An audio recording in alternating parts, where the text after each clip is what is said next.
Oh, it's bowled him. Oh, he's also hurt him as well.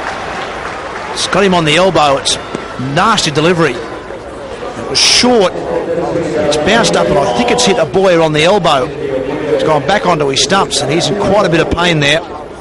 It's a very, very nasty blow. And he's in quite a bit of trouble out there at the moment. I think it's gone up underneath and hit the underside of his elbow, I think. That's not a good sight. And it's reared up and hit him, I think, on the elbow. And just trying to get the arm guard off him there at the moment.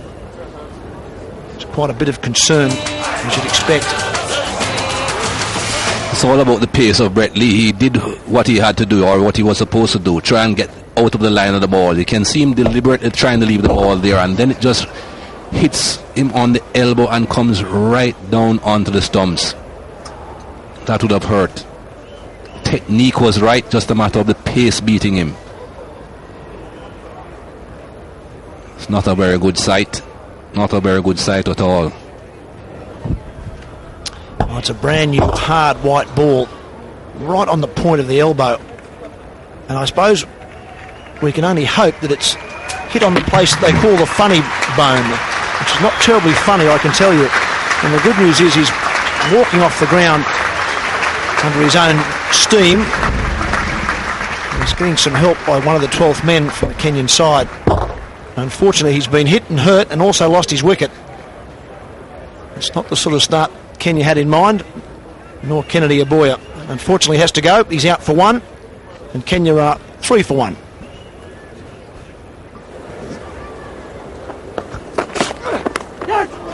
Oh, that's well taken from Ponting.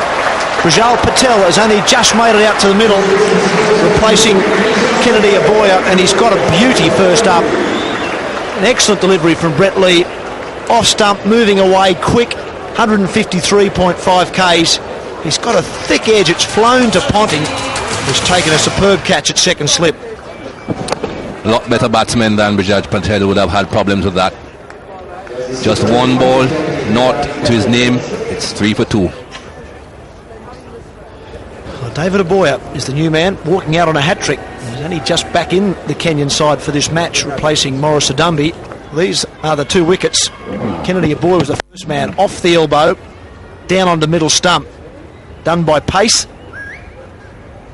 And then Patel came in and he was also done by pace. Just a good line, had to play. Patel, big thick outside edge, and Ponting does the rest. And now Brett Lee is on a hat-trick. And poor old David Aboya, it's only his 3rd match in this World Cup, and this is the last situation he would want to come in on. 3 runs on the board and 2 wickets down on a hat-trick. And of course he'll be thinking a bit, not a great deal, but just a bit about his brother, the fate of his brother, Kennedy Aboya. He'll be hoping that he'll be okay, of course, but he has to try and forget that and think about his job. 4 slips and the gully. A leg gully there as well. Oh, straight through him. That's a hat-trick. And what a beautiful delivery to bring up the hat-trick on. Fast, straight, 155.5 Ks. Not much David Aboya could do about that. But that's a World Cup hat-trick for Brett Lee. It's Kenya, but it's a hat-trick, and you can see how important this is for Brett Lee. He thought at one point that it hadn't gotten through. It was a perfect Yorker.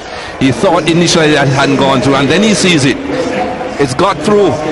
That's 3 in a row. Brilliant. 3 for 3 Kenya. Brett Lee has got himself a World Cup hat-trick. The 2nd in this World Cup. Jaminda Vas taken one earlier in this tournament. That was Kennedy Aboya. Bowled off the arm.